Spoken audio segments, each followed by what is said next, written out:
Bueno, hermanos, vamos ahora a pasar a la palabra, porque a mí lo que me gusta es la palabra, y a mí me sacan de la palabra. Y mire, pues bueno, en marzo del 2020, nosotros vivíamos dentro de la iglesia. No teníamos ni siquiera recursos para alquilar un departamento. Estamos muy contentos porque nosotros llevamos ya 40 y pico de años sirviendo al Señor, gracias a Dios a tiempo completo, y nos hemos acostumbrado a vivir con poco, con mucho, en fin, eso está ahí, ¿no? El Señor permitió que la casa que teníamos alquilada la compraran unos chinos, curioso, ¿no? Pero la compraron unos chinos y el dueño nos dijo que nos daba 2 meses para marcharnos porque ya había vendido la casa. Nosotros dijimos, vale, pues estupendo. Cruzábamos la calle, así como en la acera de enfrente, está nuestra iglesia. Decidimos en esos 2 meses, 2 meses y un día. Estuvimos trabajando muchísimo, desde la mañana hasta la noche, y acondicionamos unas habitaciones, unos cuartos en la parte de arriba, en la planta de arriba, para hacer una cocina, unos baños, en fin, una vivienda lo suficientemente digna, ¿sí? Estuvimos 4 años y medio viviendo allí. Nos vino la pandemia encima.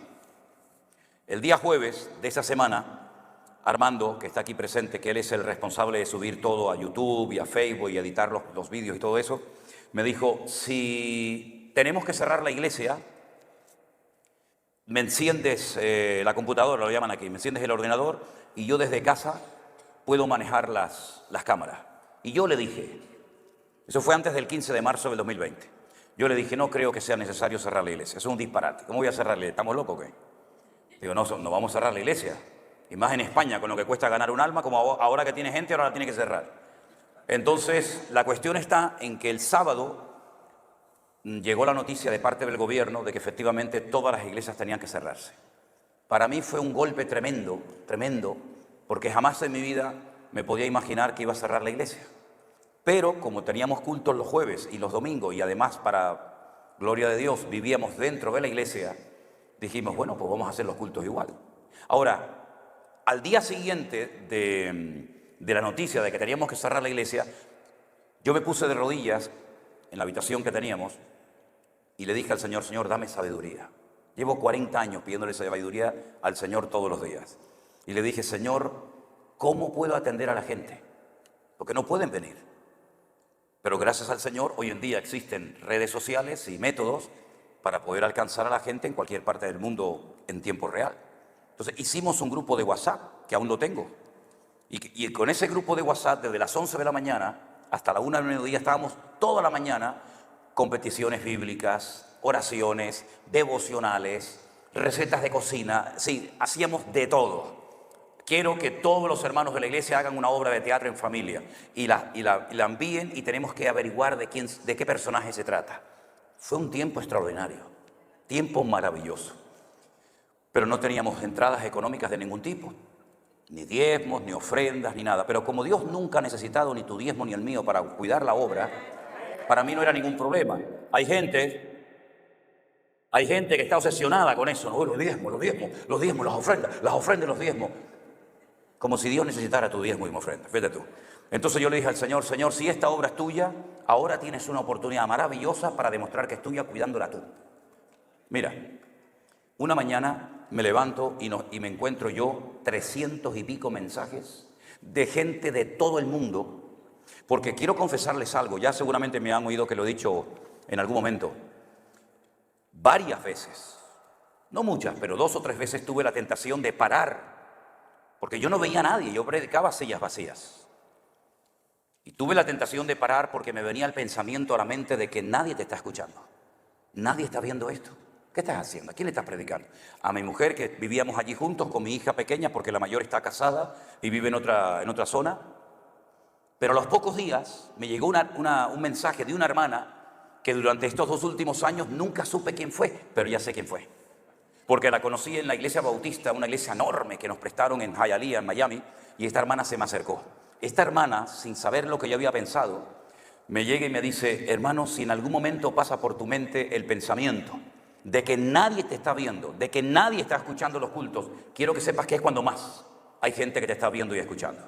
Aquello fue un revulsivo, me entró unas ganas de predicar y de servir al Señor allí, que yo predicaba como si tuviera miles de personas delante. Siempre me ha dado igual, si hay uno, le predico igual a uno que a 10.000, no hay ningún problema. Pero para mí aquello vino de parte del Señor. Y esa hermana la conocí el otro día cuando estuvimos el otro día, llevamos ya casi un mes y medio fuera de casa, digo el otro día cuando estuvimos en Miami.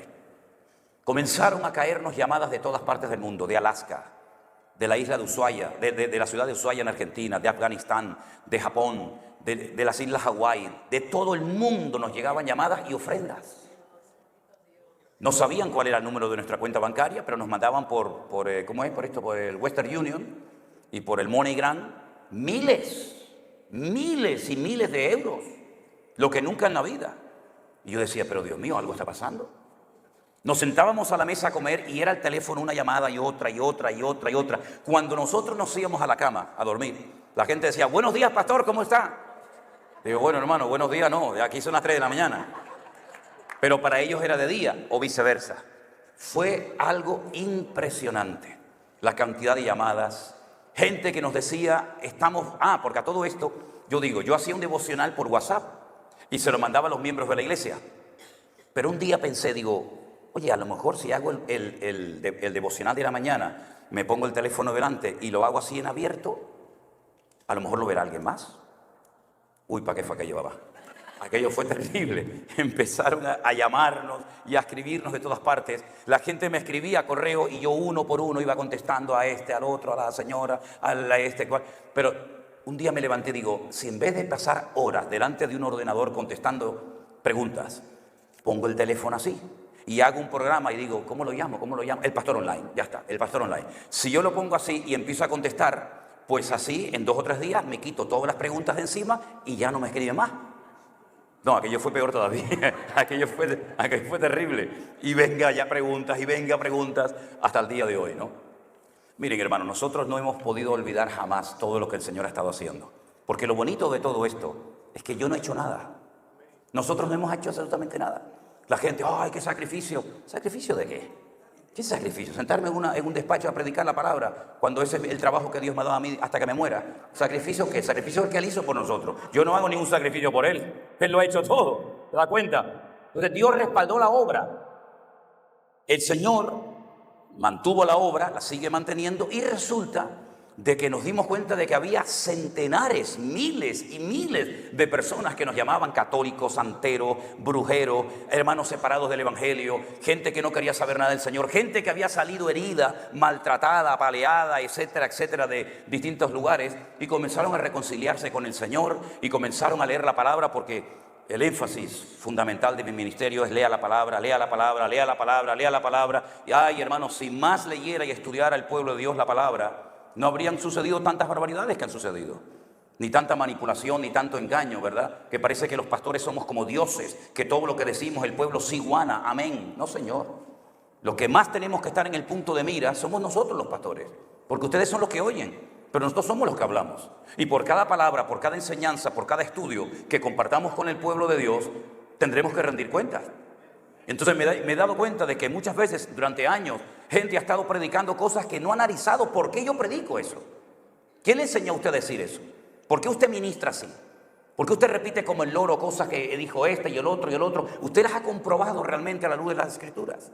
Comenzamos a dar estudios de escatología bíblica porque me di cuenta de que la gente le tenía miedo, pánico, rechazo a las profecías, al libro del Apocalipsis, cuando es el libro que más hay que leer en los últimos tiempos. El libro del Apocalipsis y las profecías de los tiempos finales no se escribieron para asustar al pueblo de Dios, sino al contrario, para alentarlo, para instruirlo, fortalecerlo en la fe. Y entonces el Señor nos permitió publicar una serie de materiales como hermenéutica, la ciencia de la correcta interpretación de los textos bíblicos, homilética, saber exponer ese conocimiento, escatología bíblica, un estudio sobre Daniel, Apocalipsis, educación cristiana. Me di cuenta de que hacía falta educar a la gente espiritualmente hablando. Cómo reaccionar ante la presión, ante la crítica. Sí, es muy bonito los aplausos, la foto, eso está muy lindo, pero esta no es la realidad de la vida. La realidad de la vida es la traición, la crítica, el juzgarte. Eso también entra dentro del paquete, mijo. Y tenemos que estar preparados para eso, ¿verdad? Porque el aplauso y el reconocimiento te puede echar a perder, pero lo otro te acerca al Señor, porque se aprende más llorando que riendo. Y hay gente que viene a la iglesia a reírse. Pero donde más deberíamos de llorar quebrantados ante la presencia de Dios es en nuestras congregaciones. La iglesia no es un circo para pasarle la mano. El otro día se me acercó un hermano y me dice: hermanos, quiero hacer una pregunta. Digo, bueno, hágame una, que no sea muy difícil, por favor. Y me dice: ¿es correcto, como me enseñaron a mí en mi iglesia, que tengo que pedirle al Señor que me enseñe el arte de predicar sin ofender a nadie? Y le dije: primeramente, eso no es un arte, eso es una desgracia. Si usted predica y no se ofende a nadie, usted no vale para el ministerio. Usted vale para diplomático. Dígale a su país que lo ponga de diplomático en otro país. Pero aquí, el que predica la verdad, o te aman o te quieren crucificar. Es que aquí no hay medias tintas. Aquí es el pan pan y el vino vino. Al que le gusta viene, al que no también. Hasta el mismísimo Señor Jesucristo, un día se le acercaron sus discípulos. No estoy predicando, todavía no he empezado. Esto es una introducción nomás, Se le acercaron los discípulos y le dijeron: Señor, hoy la gente se fue un tanto ofendida contigo porque predicaste duro. Y el Señor podía decir: ay, llámenlos otra vez, dígale que vengan a pagar, que les voy a pedir perdón. El Señor les dijo: si se quieren ir ustedes ahora, ahí está la puerta, aprovechen antes de que se quede demasiado tarde. Pero el que me siga a mí, carga su cruz. Y el que no fiel hasta la muerte no recibe el premio. Es decir, hermanos, no que predicamos para ofender a nadie. La iglesia virtual no viene para competir contra nadie. Yo nunca he competido con nadie. No tengo que competir con nadie. Mi lucha no es contra pastores, denominaciones, iglesias, para nada. Nuestra lucha es contra principados y potestades, contra los gobernadores de las tinieblas, contra huestes espirituales de maldad en las regiones celestes. Y la palabra ofende. ¿A quién ofende? ¿A quién ofende la palabra? ¿A quién le sienta mal la palabra? Pues le sienta mal la palabra al desobediente, al rebelde, al que no quiere cambiar, al que va por libre, al que se cree que es no sé qué y no es nada. A ese, lógicamente, la palabra le va a ofender. Yo, como oveja, jamás me congregaría en una iglesia donde la predicación nunca me toca el corazón. La predicación tiene que apuntar al tercer botón de la camisa de un hombre, al corazón, directamente. La predicación del evangelio, la exposición de la palabra no es un entretenimiento, no es un juego, no es un pasatiempo. Estamos hablando de almas que se pueden condenar eternamente en el infierno. Y mis queridos hermanos, cuando el Señor Jesucristo predicaba verdades que a muchos le ofendían y les molestaban. Y dice que había momentos que lo querían tirar por un barranco. Y el Padre siempre lo protegió. Y si hoy en día algo necesita la iglesia del Señor, es gente que sea valiente en los púlpitos. Que no tenga miedo a que se vaya la familia tal y cual porque da muchos diezmos y ofrendas. Como si los diezmos y ofrendas suyos mantuvieran la obra del Señor. La obra tiene 2000 años, mi hermano. El que cuida y sustenta a la iglesia es el Señor Jesucristo, no usted. Bueno, vamos a pasar a la palabra porque yo me acelero y saben que... Cierre sus ojos un momentito, vamos a orar al Señor. Qué privilegio, pastor Nori, estar en su iglesia. ¿Cuántas veces hemos hablado por teléfono? Bueno, será el mes que viene. No, pastor, dentro de 6 meses. Bueno, llegó el momento cuando el Señor quiso. Y aquí estamos tan agradecidos. Porque como decía nuestra hermana Cristina, es muy difícil encontrar hoy en día pastores que no tengan problemas con los celos y las envidias. Es muy difícil encontrar pastores que se alegren con la bendición ajena. Y es que su bendición es la mía. Y su desgracia y su problema también es mío. Y yo me alegro mucho de que el Señor haya tocado el corazón de este hombre de Dios, su familia y sus colaboradores para cedernos su congregación, como lo hizo hace unos días el pastor Arenas en California. Y yo creo que si algo está haciendo el Señor hoy en día es romper barreras, estructuras que nos han separado y distanciado durante años y no han servido para nada, sino para impedir que la iglesia crezca. Y esa ha sido la puerta que el diablo ha utilizado para meterse en la iglesia, ya que la iglesia no se metió en el mundo se metió en la iglesia. Pero todo esto de estar los hermanos juntos en armonía es el poder más grande que existe, porque cuando la iglesia se une en torno a la palabra y en torno a la presencia del Señor, no hay hombre ni demonio que pueda destruir esa iglesia y esa obra de Dios. Gracias te damos por todo lo que estamos viendo, Señor. Gracias por todo lo que estamos disfrutando en este tiempo.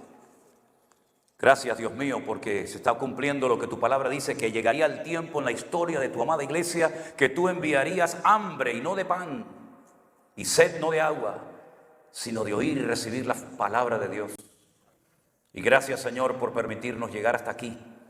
Gracias por todos los hermanos y hermanas que hemos conocido en este viaje. Y en esta recta final, en estos últimos días en este país, Señor, te pedimos que tú sigas tratando y ministrando a tu amada iglesia. Y que tú hoy hables a nuestras vidas, porque tú sabes lo que nuestra vida necesita realmente. Ponemos todo en tus benditas manos, en el bendito nombre de Jesús. Amén. Si han traído su Biblia, mis queridos hermanos, y quieren seguir la lectura conmigo, en Romanos capítulo 5, este hermoso capítulo de esta profunda y maravillosa carta del apóstol Pablo, estaba dividido el capítulo 5 en dos grandes sesiones. La primera parte del capítulo 5 de Romanos nos habla acerca de los resultados que fluyen de ser justificado por Cristo. Y la segunda parte nos habla acerca de la comparación, de la analogía que existe entre el primer Adán y el segundo Adán, del cual también hablaremos en esta tarde. En el versículo 2 se dice: por tanto, como el pecado entró en el mundo por un hombre, y por el pecado la muerte, así la muerte pasó a todos los hombres por cuanto todos pecaron. Pues antes de la ley había pecado en el mundo, pero donde no hay ley, no se inculpa de pecado. No obstante, reinó la muerte desde Adán hasta Moisés, aún en los que no pecaron a la manera de la transgresión de Adán, el cual es figura del que había de venir. Pero el don no fue como la transgresión, porque si por la transgresión de aquel uno murieron los muchos, abundaron mucho más para los muchos la gracia y el don de Dios por la gracia de un hombre, Jesucristo. Y con el don no sucede como en el caso de aquel uno que pecó, porque ciertamente el juicio vino a causa de un solo pecado para condenación, pero el don vino a causa de muchas transgresiones para justificación. Pues si por la transgresión de un solo reinó la muerte, mucho más reinarán en vida por uno solo, Jesucristo, los que reciben la abundancia de la gracia y el don de la justicia. Así que por la transgresión de uno vino la condenación a todos los hombres.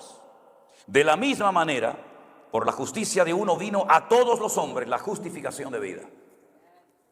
Porque así como por la desobediencia de un hombre los muchos fueron constituidos pecadores, así también por la obediencia de uno los muchos serán constituidos justos.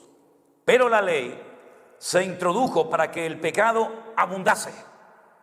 Mas cuando el pecado abundó, sobreabundó la gracia, para que así como el pecado reinó para muerte, así también la gracia reine por la justicia para vida eterna, mediante Jesucristo, Señor nuestro. ¿Cuántos dicen amén? Pueden tomar asiento, hermanos. Como bien saben ustedes, la Biblia no es un solo libro. La Biblia es una colección de libros. A lo largo de la historia se hicieron diferentes reuniones y concilios para decidir qué libros se incluían en el canon de las Escrituras y qué libros quedaban totalmente descartados. Y he dicho en varias ocasiones que ha habido sectores que a lo largo de la historia, a nosotros los evangélicos o protestantes, como nos llamaron en la Edad Media, se nos acusó de haberle quitado libros a la Biblia.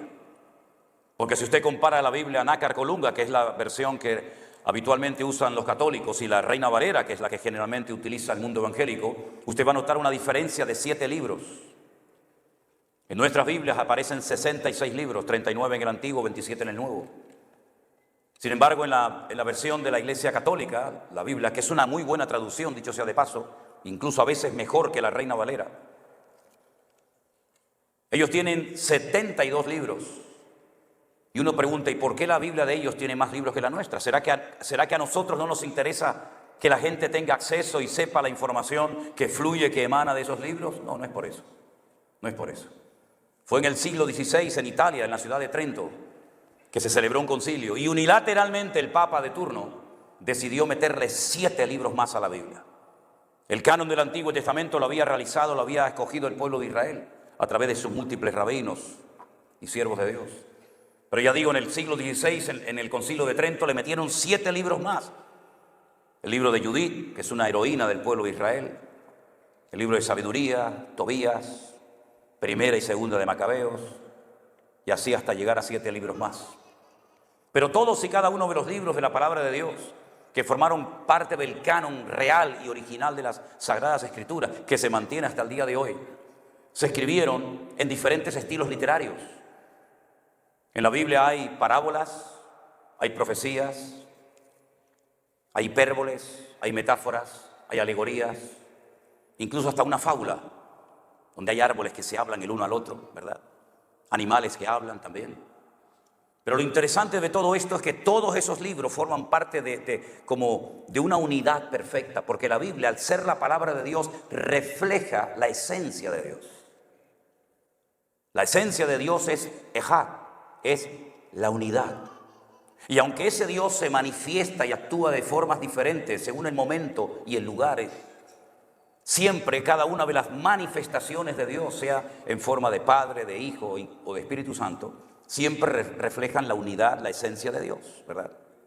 Y por eso la palabra de Dios no tiene ni una sola contradicción. Son los indoctos, los ignorantes, los incultos, los que dicen que la Biblia es un libro lleno de contradicciones, y siempre les desafío y digo, hagamos un debate en público y decidme dónde están las contradicciones de la Biblia. Y jamás se presenta ninguno.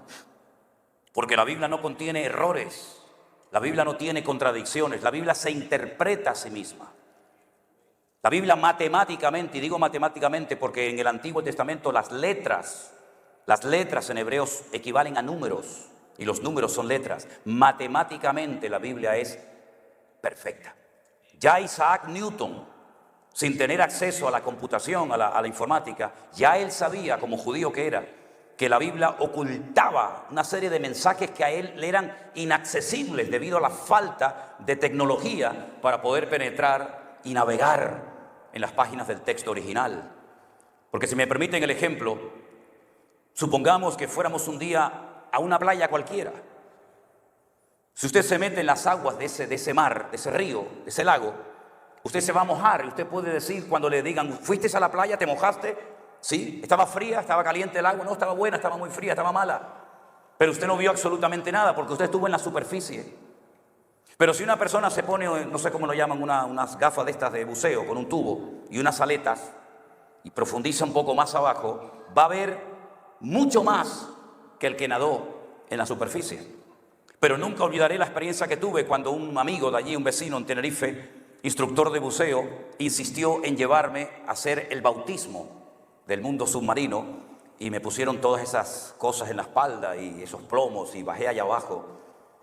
Y la verdad es que impone, sobre todo la primera vez cuando lo haces, pero es impresionante. Es otro mundo. Ves allá arriba, ves a la gente allá arriba nadando y tú estás allá abajo y ves peces, ves cosas que si no vas preparado y te metes y profundizas, jamás los que nadan en la superficie podrán contemplar y disfrutar. Exactamente igual ocurre con el estudio de la palabra de Dios. Hay gente que está toda la vida en la superficie y son bendecidos y reciben palabra y aprenden, pero no profundizan. Tal vez por vagancia, tal vez por falta de motivación, por el motivo que sea, no profundizan en las páginas de la palabra de Dios.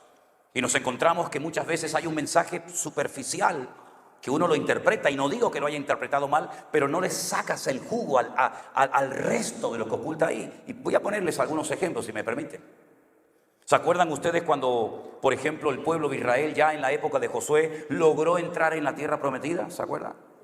40 años atrás lo habían intentado y fue un fracaso. Y dice la Biblia que fueron castigados año por día, 40 años dando vueltas en el desierto, puesto que durante 40 días estuvisteis reconociendo la tierra de Canaán, y cuando volvisteis, disteis un informe tan negativo, tan terrible, que trajisteis desánimo a todo un país. Durante 40 días la familia de Israel estaban esperando el retorno, no de los espías, porque no es la palabra espías la que aparece en el texto, sino la palabra exploradores. Hombres que fueron enviados a cara descubierta, no se tenían que ocultar, tenían que reconocer la tierra y venir después de un tiempo y decir, bueno, la tierra es así, asado, tiene agua, no tiene agua, es bonita, en fin, lo que sea. Y cuando ellos retornaron, la gente estaba esperándolo con ansia, con verdadera expectativa. Y entonces ellos dijeron, la tierra traga a sus moradores. Nosotros somos muy pequeños de estatura en comparación con esos gigantes. Éramos como pequeñas langostas. Las ciudades están amuralladas hasta el cielo. Y trajeron un informe tan negativo que dice la Escritura que toda la noche estuvieron llorando en las carpas, en las tiendas de campaña. Y al Señor le dolió en el corazón una forma de hablar, que la actitud del pueblo no fue la correcta. Ese día que retornaron los dos exploradores, era el día Teisa Beab. Teisa en Hebreos 9, Ab es un mes. el día 9 del mes Av, A-V. Ese día marcaron su destino. Se quejaron, hablaron mal de la tierra del Señor. Y si usted observa todas las desgracias que le han ocurrido al pueblo de Israel, siempre han ocurrido el día Teisá B'Av. El día 9 del mes Ab, que a veces coincide en julio y a veces depende, coincide en el mes de agosto. Cuando los españoles, Fernando, Isabel de Castilla y Fernando de Aragón, firmaron la expulsión de España y tuvieron que dejar todas las posesiones atrás, la firmaron el día Teisá B'Av. El día que Adolfo Hitler, junto con todos sus sátrapas, firmaron la solución final, el exterminio absoluto del pueblo de Israel, lo firmaron el día Teisá B'Av. El día de la destrucción del primer templo de Jerusalén por las tropas de Nabucodonosor fue el día Teisá B'Av. Y siglos más tarde, cuando Tito, el hijo del emperador Vespasiano de Roma, decidió arrasar y destruir el templo de Jerusalén, lo hizo el día Teisá B'Av. Y así podría darle una lista de docenas de acontecimientos terribles. Por eso cuando se acerca ese día, los judíos tiemblan. Porque ese día hablaron mal de la tierra y el Señor como que les dijo: llorasteis sin motivo, motivos os voy a dar a lo largo de la historia para que lloréis con razón. Marcaron su destino. Y cuando logran entrar por fin, una generación después, a la tierra prometida, solamente habían sobrevivido de aquellos que salieron de Egipto 2 personas, como usted sabe bien: Josué y Caleb. El nombre Caleb es muy interesante. Se pronuncia Caleb para hablar de una persona, se pronuncia Keleb para hablar del perro. Si dice Keleb, está llamando al perro. Si dice Caleb, está llamando a una persona. Es la unión de la palabra Kol, Lev. Kol, todo, Lev, corazón. Al perro se le llama en hebreo todo corazón. Y cuando ese viejito ya avanzado en edad le dice a Josué: bueno, yo he sobrevivido, yo he sido fiel, yo no hablé mal de la tierra. Yo incluso dije 40 años atrás que los enemigos estaban derrotados, que nos lo comeríamos como el pan. ¿Cuál es la porción de tierra que me toca? Y Josué le dijo: elige tú. Y le dice: dame ese monte. Dame ese monte y esa ciudad que está allá arriba. Y le dijo: pero ahí viven los gigantes. Los gigantes, los hijos de Anac, los que tenían 24 dedos en el cuerpo, los que eran enormes. Y Josué dijo: dame esa tierra. Y cuando usted lee ese texto, superficialmente usted dice: bueno, los gigantes, los hijos de Anac. No, pero espérate un momento. ¿Quiénes estaban enterrados en Hebrón? Abraham y Sara, Isaac y Jacob, Rebeca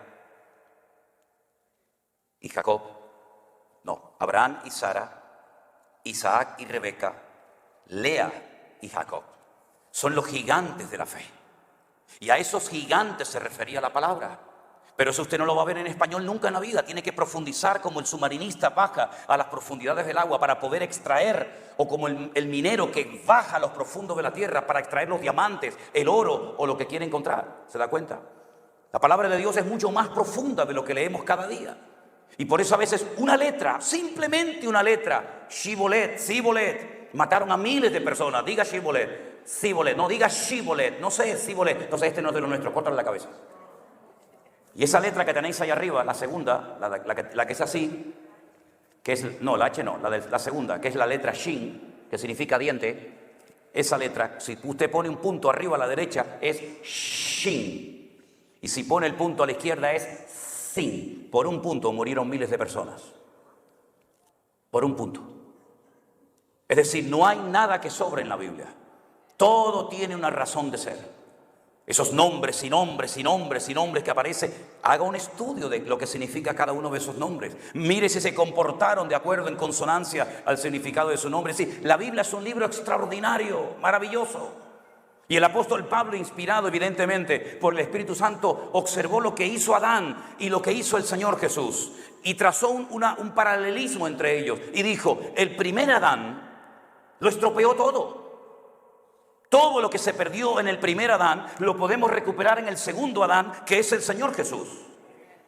El primer hombre, lo primero que recibe como parte del trato de Dios, del orden de Dios para su vida, es que le ponga nombre a los animales. Dios creó los animales, pero no les dio nombre. ¿Se lo vas a poner tú? Míralos, estúdialos, analízalos, mírales la esencia y conforme a lo que tú interpretes por la sabiduría que yo te he dado, le pones el nombre hasta el día de hoy. Todas y cada una de las estrellas que conocen los astrónomos que las estudian en los centros científicos, todas tienen nombre en hebreo. Todas tienen un nombre en hebreo. Después le han puesto otro nombre científico, pero cada estrella tiene un nombre hebreo. Por eso aquellos que estaban en lejanas tierras interpretaron, leyeron las estrellas y dijeron, ha nacido el rey de los judíos. Porque no estrella, sino su estrella hemos visto en el oriente. De ahí después el diablo quiso utilizar ese arte, que ya no se usa hoy en día, para manipular la vida de la gente con los famosos signos del zodíaco, que es la peor cosa que usted se puede imaginar. ¿De qué signo eres? ¿A usted qué le importa qué signo soy? Eso no sirve para nada. Eso es todo mentira, es manipulación, es engaño. Es un papel que imprimen, ¿verdad?, por un programa informático, pero mañana con ese papel usted puede hacer lo que quiera. Pero la palabra de Dios es matemáticamente perfecta. El Señor le dice, Dios habiendo hablado de muchas formas y de muchas maneras a nuestros padres en los pasados por los profetas, en estos postreros días nos ha hablado por el Hijo. El texto dice en Hijo. Nos habló en Hijo. Se vistió, Dios se vistió de Hijo. Y habitó entre nosotros y vimos su gloria, gloria como del unigénito del Padre, ¿verdad? Ahora fíjense qué interesante, cuando Dios creó al hombre, le dijo que le tenía que poner nombre a las cosas. Y le puso nombre a todos los animales, incluso a los que estaban debajo del mar. ¿Y cómo lo hacía? Porque Adán era un ser perfecto, no tenía ningún tipo de limitación, era el reflejo de la gloria de Dios. Estaba creado a la imagen de Dios, no en cuanto a aspecto físico. Así como Dios es Padre, Hijo y Espíritu Santo, el hombre es espíritu, alma y cuerpo.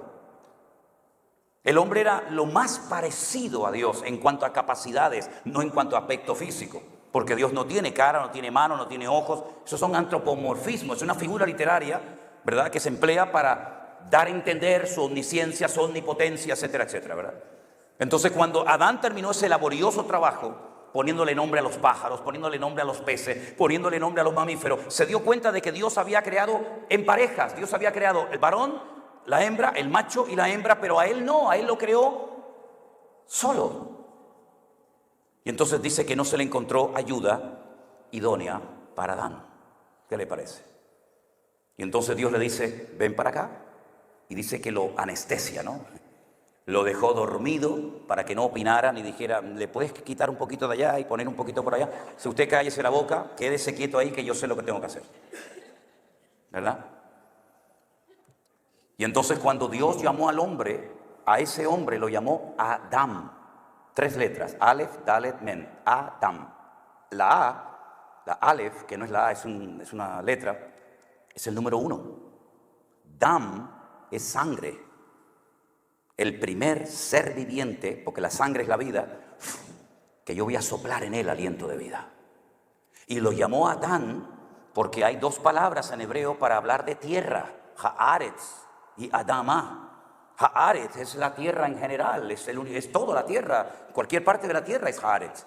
Pero Dios dijo, no voy a coger cualquier parte de la tierra, voy a tomar esta tierra específica, y sacó así, y esta tierra se llama Adama.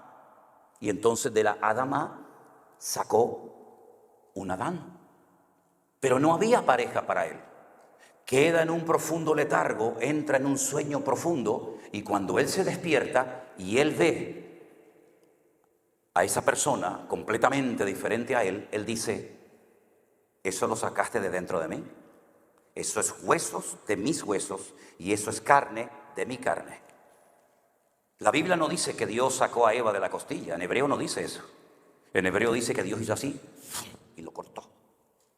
Y lo que cortó le dijo, toma, esto es lo que llevabas pegado a ti. Ahí lo tienes. Eso de la costilla eso no dice nada de eso en hebreo. Y entonces en ese momento había un hombre y una mujer, un varón y una varona. A él se le llamaba Adán, el primer ser viviente con el aliento divino, pero a ella no le puso nombre Dios. No le puso nombre, dijo varona.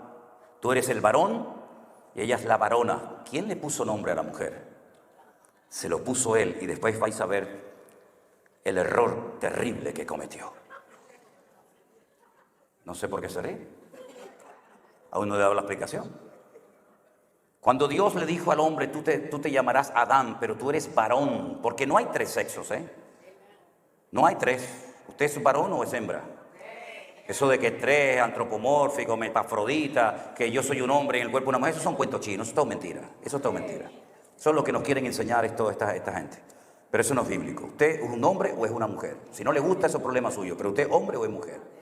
Y en la palabra hombre, ish, y en la palabra varona, isha, está incluido el nombre de Dios. En la primera letra de ish es la letra yod, esta que es así. Y en la última letra de isha está la letra hey. Y usted junta la primera del hombre y la última de la mujer y forma el nombre Yah, que es Dios.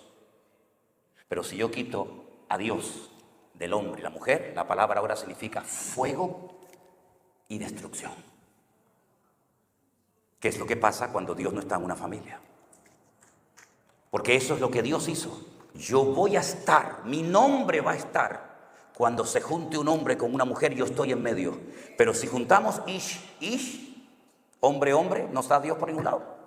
Si juntamos isha, mujer, mujer, tampoco sale por ningún lado. Es que Dios es un Dios de orden, desde el principio hasta el último de los tiempos. Den un aplauso al Señor. Aleluya. Dios es bueno. Dios es bueno. Ahora ellos saben que Dios está con ellos. Y por eso dice que no se avergüenzan. Están desnudos. No solamente significa desnudos en hebreo, desnudos, sino significa sin argumentos. No dice que estamos desnudos ante la palabra de Dios, que es como una espada que penetra hasta partir el tuétano y las ligaduras.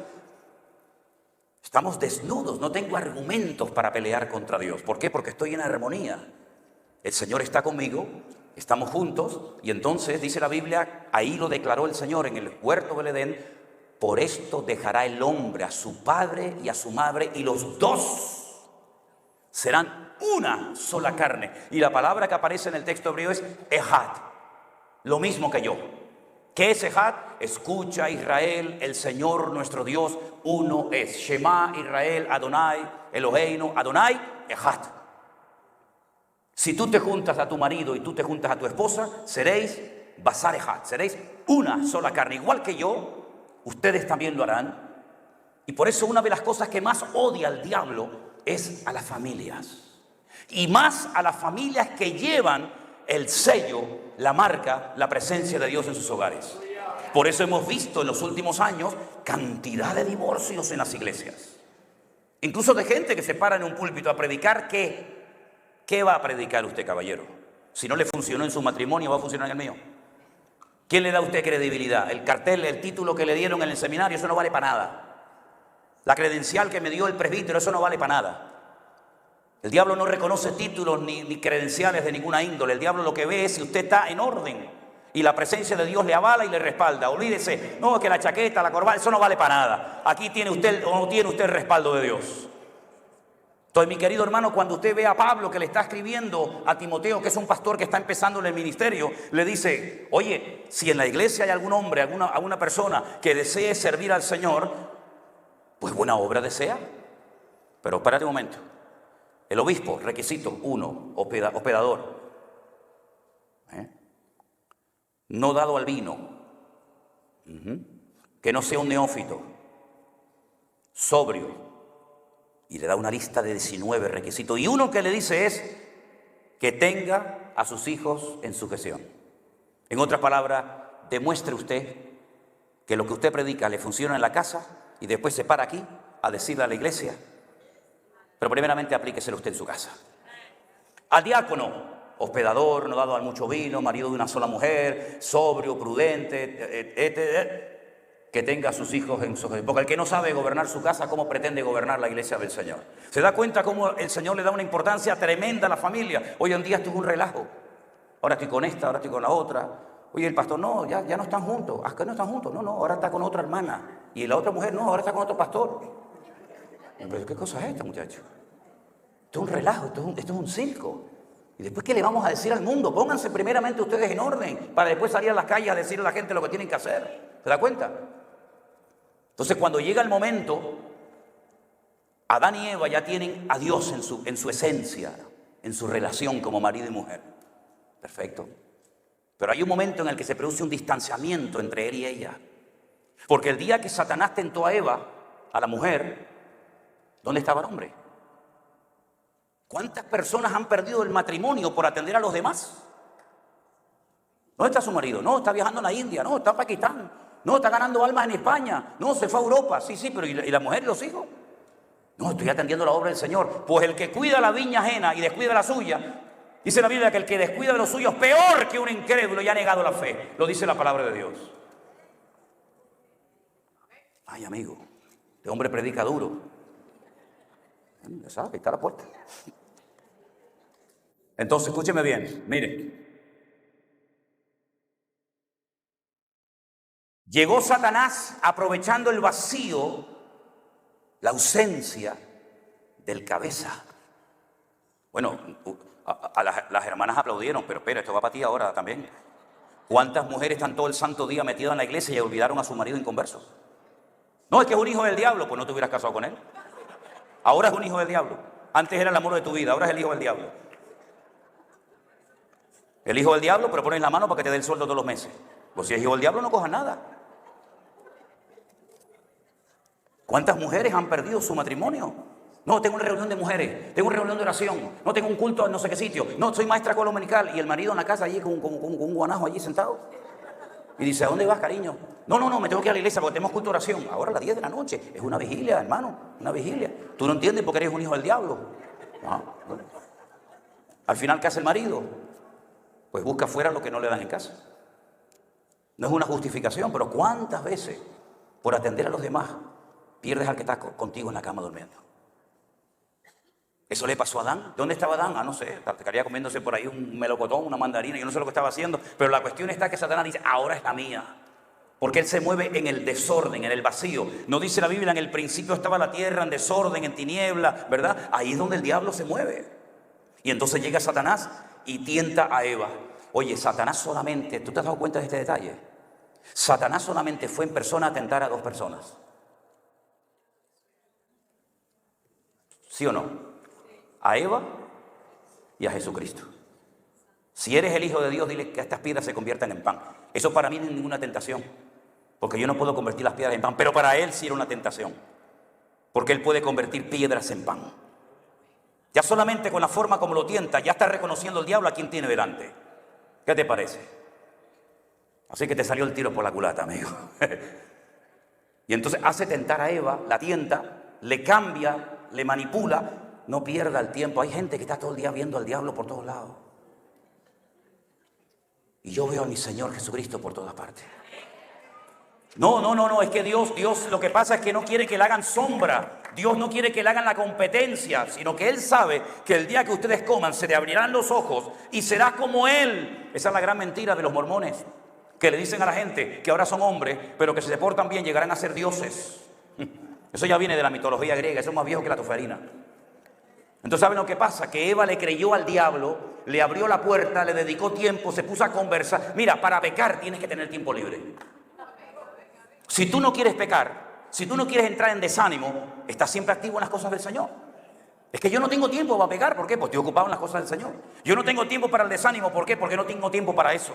Pero ella tenía demasiado tiempo libre, que fue uno de los grandes problemas y carencias de Sodoma y Gomorra. La ociosidad, la abundancia, la prosperidad excesiva y el demasiado tiempo libre. Entonces Satanás dijo, ahora que tienes tiempo libre, ahora que estás aburrida, ahora que estás lejos de tu marido, ahora se metió y la hizo caer en pecado. Y entonces para hacer caer a Eva, tuvo que ir Satanás en persona. Para hacer caer al tontorrón de Adán con la mujer fue más que suficiente. ¿Qué poder tienen ustedes, muchachas? Tremendo. Y entonces resulta que te das cuenta de que fue Adán el que le puso el nombre a su mujer. Dios le había dicho, ella es Isha, es varona, y tú eres Adán, que eres un Ish, eres un hombre. Pero ahora resulta de que llega la palabra en el capítulo 3 de Génesis, versículo 20, y dice, y llamó Adán el nombre de su mujer Eva, por cuanto ella era madre de todos los vivientes. Madre de todos los vivientes, y no había tenido ni uno.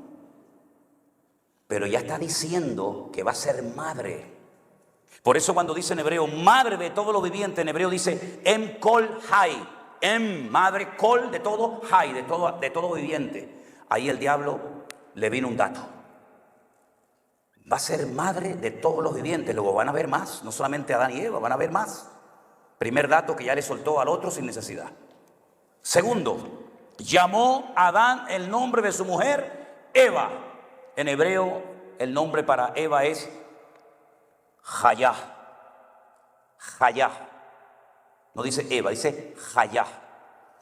3 letras, la Hei, la Yod, la He, la Yod y la Hei. ¿Saben lo que significa la primera letra del nombre Jayá? O mal traducido por Eva. Het, ¿saben lo que significa? Pecado. Ya le marcó que le va a dar lugar al pecado.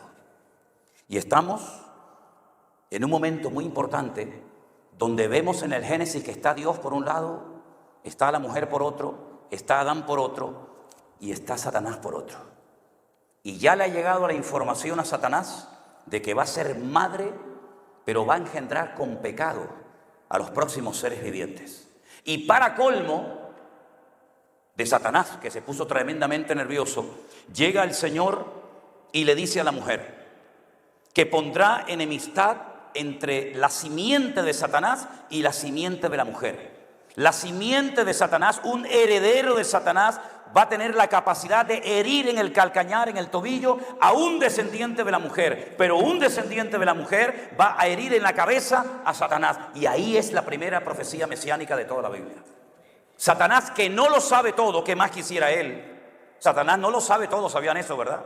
Y Satanás no está en todas partes, como algunos creen. Satanás está aquí, no, Satanás, ¿qué más quisiera él estar en todas partes? El único omnisciente, el único omnipotente es nuestro Dios. Por eso ahora lo ves aquí, mañana lo ves allá. Le dijo el Señor a Satanás en el capítulo 1 de Job: ¿de dónde vienes? ¿Dónde vienes tú? Dice: de rodear la tierra. Estás en el Edén, estás en el desierto, estás por aquí, estás por allá. No puedes estar en 2 sitios al mismo tiempo. Por eso no le atribuye al diablo lo que Dios no le dio. El que está en todas partes es nuestro Señor Jesucristo. Yo estaré con vosotros todos los días hasta el fin del mundo. Se lo dice a un hermano en Europa, se lo dice en Alemania, se lo dice en América. El único que puede estar con nosotros todos los días hasta el fin del mundo es el Señor. Satanás no puede hacer eso. Pero Satanás sabe que va a nacer alguien que a él lo va a terminar hiriendo en la cabeza. Y entonces ahí empieza una guerra desde el jardín del Edén hasta el momento del nacimiento de nuestro Señor Jesucristo. No sabe si va a venir ese descendiente en forma femenina o masculina, no lo sabe. Sabe que va a nacer alguien de la madre de todos los vivientes, ¿verdad? Pero no sabe cuándo, ni dónde, ni cómo se llama, si es hombre, si es mujer. Pero va pasando la historia y como Satanás no tiene toda la información, salvo la que Dios permita que él tenga, resulta de que se da cuenta de que esta gente es expulsada del jardín del Edén, pierden la comunión con el Señor, ya no tienen línea directa, sino que ahora tienen que derramar sangre de animales sobre altares, prenderle fuego y de esa manera más o menos tener comunión con el Creador. Van a ser alguien y de momento le hacen 2, Caín y Abel. Tengo un 50% de posibilidades de acertar, ¿será este o será aquel? Bueno, resulta que uno de los hermanos es más espiritual que el otro, porque Dios ha establecido una nueva forma de acercamiento al Señor. Y resulta que todos la conocen perfectamente, y entonces Abel lo que hace es que lleva animales a la presencia del Señor, derrama la sangre de los animales, pero su hermano Caín, que es un desobediente y un arrogante y soberbio, él no quiere sujetarse al diseño divino y entonces viene también a la presencia de Dios. No es un ateo, pero es un desobediente y le trae al Señor productos de la tierra. Entonces Satanás se da cuenta que Dios siempre va a utilizar al obediente, no al rebelde, y entonces le pone en el corazón a Caín que mate a su hermano Abel.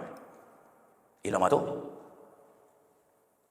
Y es la primera vez en la vida que la tierra se abre para tragar y beber sangre. Entonces llega un momento en el que Dios vuelve a hablar otra vez y le dice a Caín: Caín, ¿dónde está tu hermano Abel? Lo confronta. Y Caín le dice: ¿soy yo acaso guarda de mi hermano? Y Dios le dice: la voz de la sangre de tu hermano Abel ha llegado a mi presencia. Esa sangre emite un sonido. La voz de esa sangre ha llegado a mis oídos y serás errante hasta el día de tu muerte. Y lo echa de su presencia. Y tiene que ser un ser errante, lo más parecido a Satanás, que es un ser errante, sin amigos, sin familia, sin tierra, sin nada, errando por toda la tierra hasta el día de su sepultura. Y entonces Dios sigue el rastro, porque Caín no puede ser el elegido por el Señor, porque ya Dios lo ha desechado. Abel tampoco, porque acaba de morir. Satanás sigue buscando el rastro, como esos perros a hueso, ¿verdad? Oliendo, olfateando, oteando el horizonte, diciendo, pero ¿dónde está el que me va a herir? Y resulta que por ahí oye a Dios otra vez que habla, y habla con un hombre que se encuentra en lejanas tierras, y le dice, Abraham. Y ahí Satanás presta la oreja. Y el Señor le dice, sal de tu tierra y de tu parentela a la tierra que yo te mostraré. Ahí le monta guardia Satanás a Abraham. Dice, algo Dios va a hacer con este hombre, porque si no, ¿para qué lo llama? ¿Para qué lo saca de su tierra? ¿Para qué tiene que dejar la casa, la fortuna, todo? ¿Para qué? Y ahí lo sigue y lo persigue. Y Abraham está casado. Y resulta que Satanás pensó por un momento en su torpeza, que por ahí va a venir el descendiente. Y resulta que Dios le promete que va a ser padre de multitudes. Pero resulta que su nombre es un nombre maldito, es un nombre que le han puesto los astrólogos de Ur de los Caldeos, porque a los niños cuando nacían los sacaban en las noches estrelladas y los sacerdotes los cogían en brazos y miraban las estrellas y decían, ¿cómo le ponemos a este? ¿Cómo le ponemos a este? Y según ellos interpretaban las estrellas y le pusieron al niño Padre enaltecido, Abraham. Pero Dios cuando lo llama le dice, no, ese nombre te lo pusieron tus antepasados. Yo te voy a poner una letra de mi nombre en tu nombre. Porque no hay ninguna letra, no hay ninguna presencia de mi nombre en tu vida. Entonces Dios le da la letra de su nombre, hey, y le dice, te vas a llamar Abraham, padre de multitudes. Y el valor numérico de su persona se duplica. Porque lo que le da valor a nuestra vida no es lo que tienes, sino lo que eres en Dios. Y entonces llega su mujer y le dice, vamos a ser padre. Dios me ha hablado, el Dios que me sacó de Ur de los Caldeos, Dios me va a hablar, Dios me lo ha revelado. Y el Señor le dice, dile a tu esposa que se llama Saraí, que significa mi princesa, que se cambie también el nombre. Se va a llamar Sara, que significa princesa. Sar, Sará, Sarín, Sarot. Príncipe, princesa, etcétera, ¿verdad? Y a los dos les cambia el nombre. Y Satanás les monta guardia porque sabe que algo grande se viene. Dios no se mueve así por las buenas. Satanás le monta guardia. Intentan 1 año, intentan 2, intentan 3, intentan 20, 30 años y el niño no nace. Porque la matriz de Sara está trancada. Pero Dios la abrió. Y le dijo el Señor, cuando nazca tu hijo le vas a poner Isaac. Isaac, que significa el que te hará reír. Y le pone Isaac. Y el diablo dice, se me escapó. Pero a los 40 años Abraham dice, ¿quién va a heredar todo esto? Tengo que buscar esposa para mi hijo. Y manda a su hombre de confianza a Eliezer a lejana tierra. Y le dice, no permitas nunca que mi hijo se junte con paganas, con inconversas, con idólatras. Y dice que le viene su esposa de camino y los dos, ¡pum!, se enamoraron, se vieron un amor a primera vista. Y entonces pasan los años, ya Satanás sabe por dónde van los tiros. Ya Satanás sabe, ya le cogió el rastro a la presa. Y entonces resulta que Isaac se casa con Rebeca y resulta que su mujer tiene el mismo problema que tuvo su madre con él. También está estéril. Pero dice que a Isaac, como ya sabía que Dios sanaba, porque ¿qué es lo que será? Lo mismo que fue. Lo dice Eclesiastés 1, ¿sí o no? ¿Qué es lo que Dios va a hacer? Pues mira para atrás. Y lo que Dios hizo allí es lo que va a hacer en el futuro. ¿Quieres conocer el futuro? Mira para atrás. ¿Quieres saber lo que Dios va a hacer? El pasado te lo refleja. Está invertido el orden. Y entonces Isaac dice que oró. Y Dios le abrió la matriz. Y en vez de 1, le nacieron 2. Porque dice la Biblia que la gloria postrera siempre será mayor que la primera. Primero 1, ahora 2. Jacob, espera. Jacob y Esaú. Y Satanás dice, ¿cuál de los dos será? Esaú, Tim Marín de 2, primer cucaramacra, titri fue. Este fue no. ¿Cómo es la cosa? ¿Quién salió primero? Esaú. ¿Quién salió segundo? Jacob. El que sale primero entró el último. Si yo tengo una botella y meto una piedra y encima de la piedra meto otra, la segunda sale primero que la primera. El primogénito es el que no salió primero. Salió el que no tenía que salir. Por eso el otro lo enganchó así. Lo enganchó. Y por eso él se llama Jacob, porque tiene un gancho. El gancho de Jacob lo enganchó. Y le dijo, no, me toca a mí. Y ahí hubo guerra. Y entonces había una guerra tan grande que la madre se va a orar y le dice, Señor, Dios mío, se están matando. Esto es una guerra aquí adentro, Dios mío, pero ¿esto qué cosa es? Y el Señor le dijo, que llevas 2 pueblos allá adentro. Y el mayor servirá al menor. Y entonces ella va y se lo dice a su marido, pero su marido, que perdió todos los sentidos, se quedó ciego, se quedó sin olfato, confundió el tacto. Resulta de que tienen que hacer una artimaña y Jacob se lleva la bendición. Y resulta que se casa y tiene ahora 12. Más difícil todavía para el diablo. Ahora se me escapó. ¿Y ahora cuál de los 12 es? Y en el lecho de la muerte, Jacob dice: vengan, que les voy a profetizar lo que va a pasar con vuestras vidas en el futuro. Y coge a uno, coge a Leví y a Simón, le dijo: lo que ustedes hicieron en Siquén, mi alma no estaba allí. Nosotros le prometimos salvar la vida a los hombres de Siquén y ustedes a mis espaldas subieron y hirieron a todos los hombres cuando habían sido circuncidados, lo cual quiere decir que se habían convertido. Y ustedes los asesinaron a todos. Yo no tengo nada que ver con ustedes. Y coge a uno y le dice una cosa y le dice una otra, y coge a Judá y le dice: ven para acá, Judá. No es el primogénito, coge a Judá y le dice: tú llevarás el cetro de mando a mi pueblo Israel, y todos te obedecerán y todos te seguirán a ti. Ahí tiene un dato importante el diablo. El diablo dice: es un varón de la tribu de Judá. Ya lo tengo. Ya lo tengo. Ya no va a ser un levita, no va a ser un benjaminita, no va a ser uno de Aser, de Neftalí. Ya sé que va a ser de la tribu de Judá. Ya lo tengo localizado. Wow, tremendo. Llegan a Egipto. Llegan a Egipto. Y el faraón dice, por mandato del diablo: mata a todos. Caín mató a uno, mató al 50%. Tú coges a todos los varones y mátalos a todos. ¿Qué te parece? Como el diablo también va paralelamente con Dios. Llegan los días del nacimiento del Mesías y vuelve otra vez otro rey pagano llamado Herodes a sentir en su corazón el anhelo, el impulso diabólico de mata a todos los niños menores de 2 años. Pero de lejanas tierras vinieron magos de Oriente cargados con oro, incienso y mirra, para que sus padres se pudieran ir 2 años al extranjero, cerrando su negocio, cerrando todo, y poder sobrevivir en Egipto. Y el Señor guardó a su hijo hasta que se cumple la profecía que dice: de Egipto llamé a mi hijo. Y el Señor lo trae.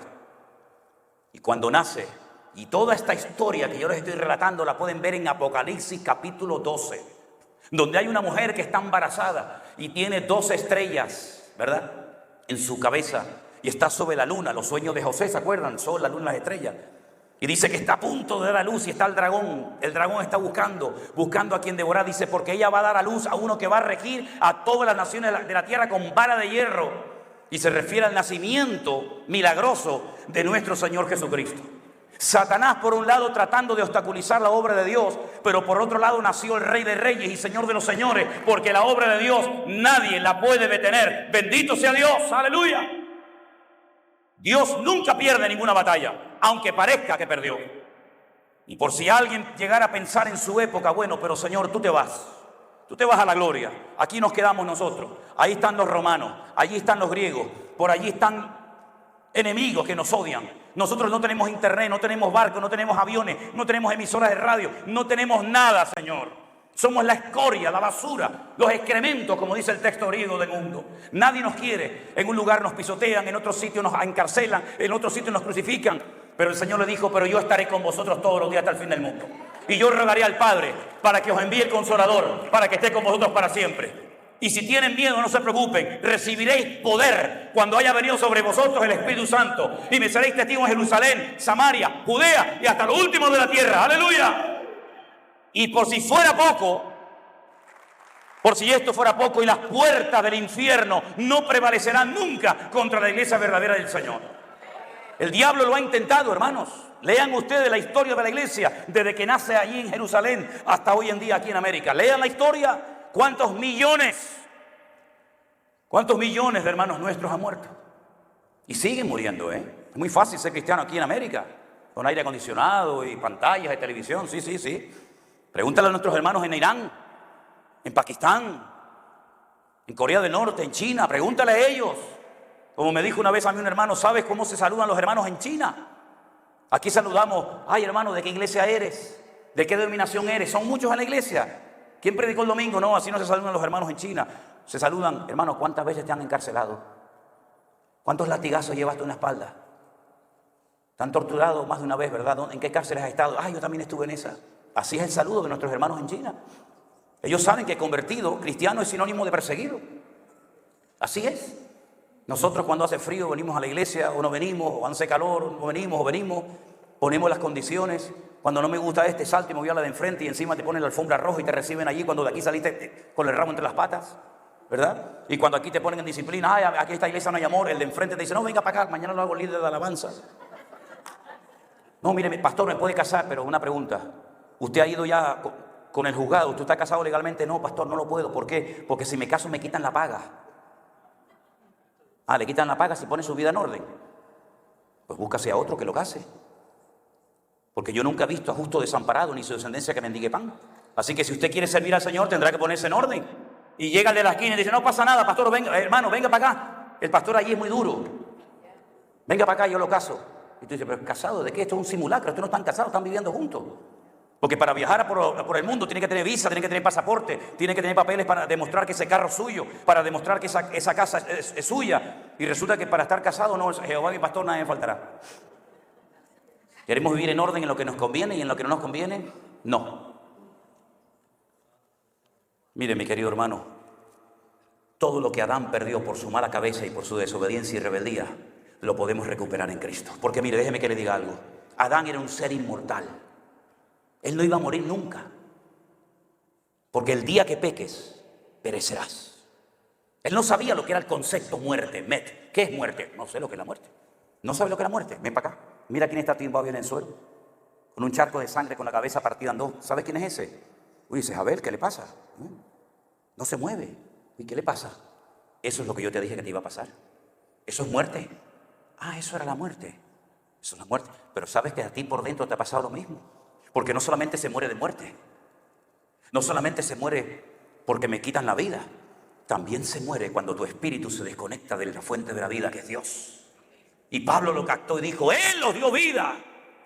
Él os dio vida cuando estabais muertos en vuestros delitos y en vuestros pecados. Porque el pecador huele a muerte, dice la Biblia. Porque el pecador, aunque coma, respira, viaje, se tire por paracaídas y haga lo que quiera, espiritualmente hablando está muerto. Y por eso le dijo el Señor a Nicodemo allí bien tarde a la noche, Nicodemo, tú eres principal entre los judíos y no entiendes el concepto que te acabo de decir. El que no nace de nuevo no puede entrar ni ver el reino de Dios. Es nacer de nuevo. No es que yo soy católico, como si usted es budista, eso no vale para nada. Usted es católico porque los españoles trajeron aquí la religión católica. Si hubieran venido los musulmanes, usted hoy sería musulmán. Sí, déjese de cuento. Vinieron unos señores de allá en las carabelas, la pinta, la niña de Santa María, con las espadas y con la Biblia. Y le dijeron, ¿qué hacemos contigo, Atahualpa Yupanqui? ¿Te vas a convertir? No. Siguiente. ¿Te vas a convertir? No. Siguiente. ¿Te vas a convertir? Sí, sí, vese aquí. Vese, coja ahí agua. Ya tenemos un católico más. Venga, el siguiente. Eso fue lo que hicieron los españoles. ¿Me va a decir usted a mí lo que es la historia de mi país? ¿Me lo va a decir a mí? Que se juntó el rey más terrible de la historia, como fue Felipe II, que vivía en el Escorial en Madrid, y se unió con el clero de la Iglesia Católica y dijo, mátenme a todos los que lean la Biblia en España. Córtenme la cabeza, crucifiquen, quemen, hagan lo que quieran, tienen carta blanca. Tienen todo el respaldo de la corona española a todos los protestantes. Váyanse a Inglaterra, y armó la Armada Invencible y hizo cientos de barcos para ir a Inglaterra a matar a los protestantes. Hicieron el ridículo, ¿verdad? Vayan a Holanda, vayan a los Países Bajos. Todo eso era de España, Italia, todo California. Medio Estados Unidos era de España, pero ¿a base de qué? A base de una religión corrupta que venía con la espada y encima si te mueres te quito todo y me lo llevo para España. ¿Por qué? Porque estaban allí en la miseria. ¿Por qué? Porque habían expulsado a los judíos, que eran los que manejaban el dinero, la plata. Y entonces los expulsaron a los judíos. ¿Y ahora cómo vivimos los reyes? ¿Cómo vivimos? Bueno, pues vamos a las Américas, nos traemos las cosas y además decimos que hemos evangelizado a un continente. Serán desgraciados estos. Terrible, esa es la historia. Esa es la verdadera historia. Y vaya usted a la Plaza de Colón, en el centro de Madrid, donde hay una bandera gigante de España. Y hay un museo que se llama Museo de los Tormentos de la Santa Inquisición. Y allí están los aparatos, cómo les tiraban el cuerpo y le arrancaban los brazos, las piernas, cómo torturaban a las mujeres, cómo le metían gatos vivos en las vientres a las mujeres. Eso fue lo que hizo esa religión pagana y perversa. Me vienen a mí ahora con el cuento de que no, yo soy católico. Usted es católico porque le forzaron a ser católico, no porque usted eligió esa religión.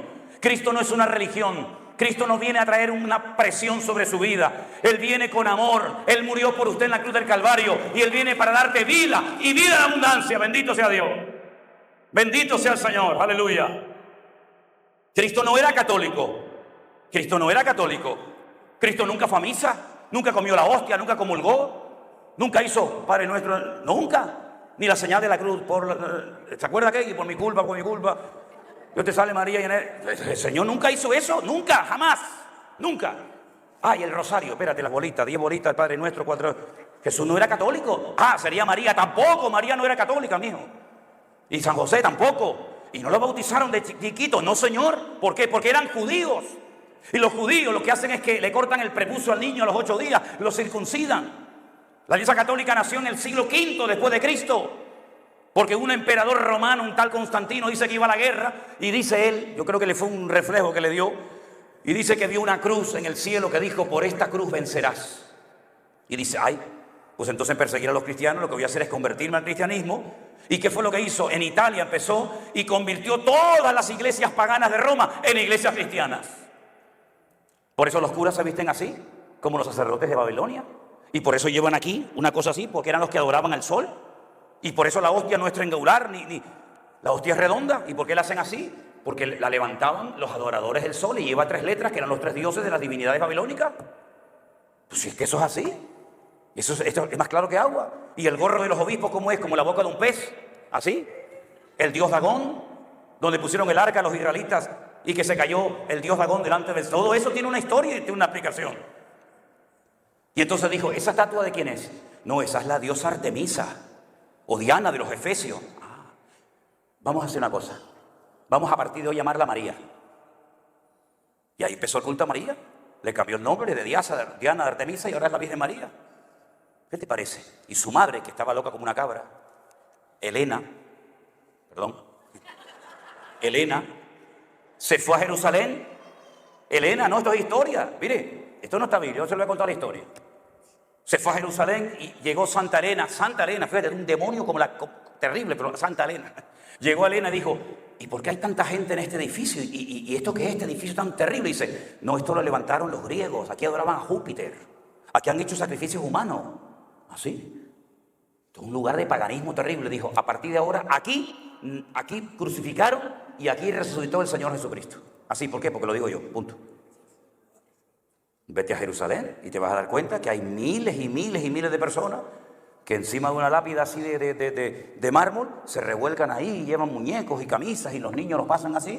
¿Por qué? Porque hace 1500 y pico de años una señora dijo que allí había sido crucificado el Señor Jesucristo en el monte de la calavera. ¿Y la calavera dónde está? ¿Y el monte? No, pero el monte es un lugar importante, dijo ella. ¿Y la túnica con la que envolvieron a Jesús? Hay que adorar la túnica. ¿Y las sandalias? Uy, las sandalias del maestro, tráiganlas para acá. Y las espinas de la corona, tráiganlas para acá. Y los clavos de la cruz, tráiganlos para acá. Muchachos, y con todas las espinas y clavos y maderas que han sacado, podríamos hacer el arca Noé 30 veces más. Y en España, en la Catedral de Oviedo, hay un cáliz de oro que dice que tiene 3 gotas de leche de la Virgen María. Agárrate. Y nos llaman locos a nosotros. Hermanos queridos, de ahí nos sacó el Señor. Quitó la venda de nuestros ojos. Y ahora Jesucristo, que es el Señor de señores y Rey de reyes, al Señor tu Dios adorarás y a Él solo servirá. Fuerte este aplauso al que vive. ¡Y a su nombre! ¡Y a su nombre! ¡Gloria a Dios! Ese es nuestro Dios, mi hermano. Mire, déjame 5 minutitos más. 5 minutitos más, que estoy animado. Mira, cuando yo entendí, cuando a mí se me predicó por primera vez en mi vida el Evangelio, yo no me lo creía. Yo digo, no puede ser, esto no puede ser. Yo decía, esta gente existe, ¿dónde estaban esta gente? Me regalaron una Biblia el primer día que fui a la iglesia. Yo nunca en mi vida fui salesiano, fui marista, toda la vida católica, de colegios de curas buenos, porque mi papá en aquel tiempo quiso gastarse el dinero no sé para qué, en colegios buenos, pero me llevaron a colegios buenos. Y entonces me regalaron una Biblia, esta gente de las iglesias evangélicas, y entonces yo hice así, ¡pac!, y la abrí. Mira tú qué cosas tiene en la vida. Que empecé a leer. Amén. Y habló Dios estas palabras diciendo, Yo leí en aquel momento así: yo soy Jehová tu Dios, que te saqué de la tierra de Egipto, de casa de servidumbre. No entendía nada qué era eso de Egipto, de servidumbre, no entendía nada. Pero esto sí lo entendí. Yo dije, ¿cómo? No tendrás dioses ajenos delante de mí. No tendrás dioses ajenos. No te harás imagen ni ninguna semejanza de lo que está arriba en el cielo, ni abajo en la tierra, ni aún debajo de las aguas. No te inclinarás a ellas ni las honrarás, porque yo soy el Señor. Y yo me asusté cuando leí esto, digo, esto no puede ser.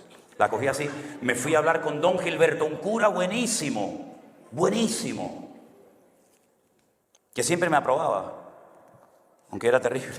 Y me dice, ¿qué te pasa, Sierra? ¿Qué te pasa? Digo, don Gilberto, mire, fui el domingo a una iglesia evangélica y esta gente me regaló una Biblia. Y resulta que la abrí por Éxodo capítulo 20, los 10 mandamientos, y no me coinciden, no me cuadran. El catecismo católico, yo me sabía todos los mandamientos y los sacramentos y todo eso, no me cuadran los 10 mandamientos, sobre todo los 3 primeros no me coinciden. Amarás a Dios sobre todas las cosas y a tu prójimo como a ti mismo. No dice eso el catecismo, pero aquí no dice eso. Eso lo dice en otro sitio, pero no aquí. ¿Y sabes lo que me dijo don Gilberto? Sierra, si en algún momento de tu vida te encuentras en una encrucijada que no sabes a quién creer y obedecer, a Dios o a la palabra de Dios, quédate siempre con la palabra de Dios. Oye, aquello fue un bálsamo para mi vida. Empecé a leer la Biblia como ni te imaginas. Bueno, amigos míos del barrio donde yo vivía pensaban que se me había quedado loco, porque no quería jugar al fútbol, no quería salir. Yo jugaba al fútbol, dejé el equipo de fútbol, dejé las novias que tenía, dejé todo lo que tenía y empecé a leer y a leer y a leer y a leer. Se me ponían los ojos como tomate. Mi padre entraba y me decía, pero muchacha, ¿aún sigues leyendo ahí? Digo, sí, déjame, papá. Y leía y leía y leía. Y entonces yo dije, Dios mío, si esto es verdad, si esto es verdad que tú te humanaste, te encarnaste y viniste a este mundo a morir por mí, esto se lo tengo que contar a todo el mundo. Porque tú te crees que es normal que metan a un señor en una cueva y a los 3 días salga para afuera vivo. Eso no ha pasado nunca. Pero eso es lo que ustedes dicen que pasó. Que murió en la cruz, que murió por mis pecados, que lo crucificaron, que lo maltrataron. A mí me entraba una rabia con los romanos. Si yo hubiera vivido allí, me liaba machetazo con todos los romanos. Me daba una rabia, pero como no podía, digo, el desgraciado los romanos estos. Cuando yo tranca al romano le voy a reventar De verdad, me entraba rabia, digo, será cobarde. Ahí te le clava la lanza. Ven, clávame la mía, ven, clávame la mía, si puedes. Me entraba yo me peleaba con la Biblia, con el romano, con el centurión. Me encantaba David con la espada, con los leones. Yo digo, ese es el que a mí me gusta. Ven para acá, pim, pam, ahí. Eso me encantaba. Y entonces yo decía, Dios mío, saliste de la tumba. Increíble, la tumba está vacía, no busque entre los muertos al que vive. Yo con aquello me volvía loco. Y entonces comencé a hablarle a todos los amigos míos en el barrio. Me subía encima de las bancas en la calle y le hablaba a todo el mundo y decía, Manolo se volvió loco Manolo. Y un día le dije a mi padre, papá, ya sé lo que quiero hacer en la vida. Me lo estuvo preguntando toda la vida. Mi padre quería que yo fuera torero, él fue torero también. Y yo digo, mira, yo torero no voy a ser. Yo torero no. Toreé y eso, pero no, yo torero no voy a ser. Y le dije de broma, yo voy a torear al diablo. Me dijo, oye, ¿esto qué cosa es? ¿Tú estás hablando en serio? Digo, no, perdona, papá. ¿Cómo torear al diablo? Siempre estás con bromitas y con tus cosas. Papá, yo quiero servir al Señor. Mírame, así, mi padre tenía una mano que parecía una manopla. Era gorda, así una mano gorda, y me hace, ¡pum!, me dio un cachetón y me dijo, tú, pastor, ¿cómo vas a ser tú pastor, Manolo? Si tú no eres una persona seria, tú no eres responsable, tú no sirves para esto. Tú sabes lo que tiene que ser uno para ser pastor. Y ahora no puedes hacer esto. Y me dio una lista de no, que me asustó. Hasta que al final me permitió ir a la escuela bíblica. Y hermanos, lo que nosotros tenemos como mensaje para compartir al mundo es lo más grande. No hay budista, no hay musulmán, no hay nadie que tenga un mensaje tan poderoso como el nuestro. Cristo vive, sana enfermo, echa fuera demonios, levanta paralítico, hace milagros, porque Él es el mismo. Él es el mismo, ayer, hoy y por los siglos. Entonces, amada iglesia, cuando llegó el confinamiento, ¿cómo no le voy a predicar a sillas vacías? Me da igual, a sillas, a paredes o a lo que haga falta. Y ahora, después de 2 años, el Señor nos permite ponerle cara a esos numeritos que yo veía en la pantalla. 40, 80, 100, 200, 1000. Y yo decía, ¿pero quiénes son esa gente? Y hoy le doy gracias y gloria al Señor públicamente, porque me doy cuenta de que el Señor respalda su obra. No estamos levantando un ministerio ni un hombre. No estamos levantando una denominación. Estoy haciéndole, si me permiten la expresión, publicidad y hablando de mi Señor. El que me sanó, porque Dios me sanó así. ¿Puedo contar mi testimonio brevemente? Durante toda mi vida, déjame, estoy a gusto, voy a ir para abajo. Mira, toda mi vida, desde que yo tengo uso de razón, desde chiquitito, a mí se me cerraba la nariz, hacía,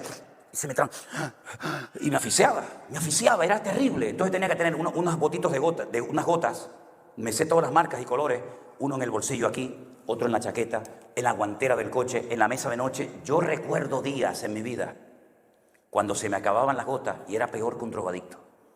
Terrible, terrible. Tenía que salir a buscar la farmacia de guardia. Me acuerdo un 24 de diciembre, son esas fechas señaladas, ¿verdad?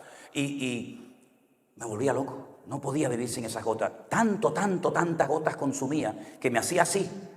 Y hacía, se me caía la sangre. Tenía esto así, se me iba a perforar, se me estaba ya perforando, se me estaba uniendo esto con esto. Siempre con pañuelos, empapado en sangre. Iba a predicar, la sangre otra vez. Tenía que ir al baño. Ay, Señor, que no me vean la sangre y tal. Iba en el coche, empezaba a sangrar. Toda mi vida estuve así. Peor que un drogadicto. Me ponía muy nervioso. Me trancaba y no podía respirar. Era una cosa terrible. Me decía, no, agua del mar, muchacho, agua del mar. Yo me metí toneladas de agua del mar. Me metí de todo. Una noche en Buenos Aires. Nos invitaron a predicar un campamento de jóvenes. Había como 2000 jóvenes, era una iglesia unida, y vinieron jóvenes de todo el país, y yo estaba en la habitación en el campo. ¿Hay aquí algún argentino? ¿No? Bueno, gloria a Dios. No, quiero decir gloria a Dios en el buen sentido de la palabra, cuidado. Va a decir no. Entonces estaba allí y me empecé a poner nervioso. No había farmacias, porque me iba a entrar en la asfixiadera esa. Y yo me empecé a marear, y ya me ponía nervioso. Yo siempre he sido un poquito nervioso.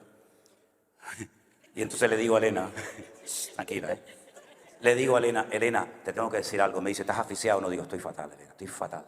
Digo, mira, si me desmayo porque me está faltando el aire, y ya era como que me trancaba así como el asma, que me quedaba ahí trancado, si me desmayo, por favor, mira, lo que tienes que hacer es abrirme la boca, cerrarme la nariz y meterme aire porque me estoy muriendo, me estoy muriendo. Y entonces me dice, oye, Manolo, una cosa, ¿y por qué no oramos? Y yo le dije, sí, Elena, está bien. Yo lo que quería eran mis gotas. Me dice, no, vamos a orar. Digo, venga, vamos a orar. Yo, fe en ese momento ninguna, de verdad le digo, Y me dice, bueno, me puso las manos así, una oración cortita, ¿no? Señor, ayuda a Manolo, mira que está muy mal, que se está asfixiando, que no sé qué, no sé cuánto, Señor, ayúdalo a abrir los pulmones, abre la nariz. Cuando dijimos, amén. Oye, me hace la nariz, se me abrió. Eso fue en el año 90. Ustedes no habían nacido ni nada. 1990.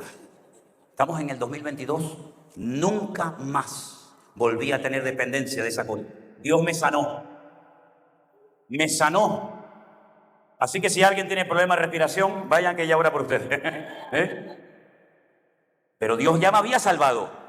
Salvó mi alma, mi espíritu, sanó mi cuerpo, y durante años 4 figuras negras terribles las veía en todas partes. Yo estaba aquí y hacía así y estaban ahí. Terrible. Y hacía así y me estaban detrás. Era terrible. Era miedo, un pánico, una sombra. Demonios. El día que me convertí, las sombras estas nunca más aparecieron. Y mira que dije, vengan para acá ahora, vengan para acá, sombra. Te va a dar sombra aquí. Así que Dios me salvó, me liberó, me salvó, me sanó y me liberó. Las 3 cosas. Alguien en esta tarde le quiere entregar, cierren sus ojos, hermanos queridos. Alguien en esta tarde entre nosotros, tal vez por primera vez en su vida, quieres que ore por ti para que el Señor te cambie. Venga para acá, Dios le bendiga, venga a aceptar al Señor. Vengan a rendirle su vida y su corazón a Jesús. Él está aquí en esta tarde, aleluya. Venga a rendirle su corazón a Jesús, al Rey de Reyes, aleluya. Dios te bendiga, mi hermano.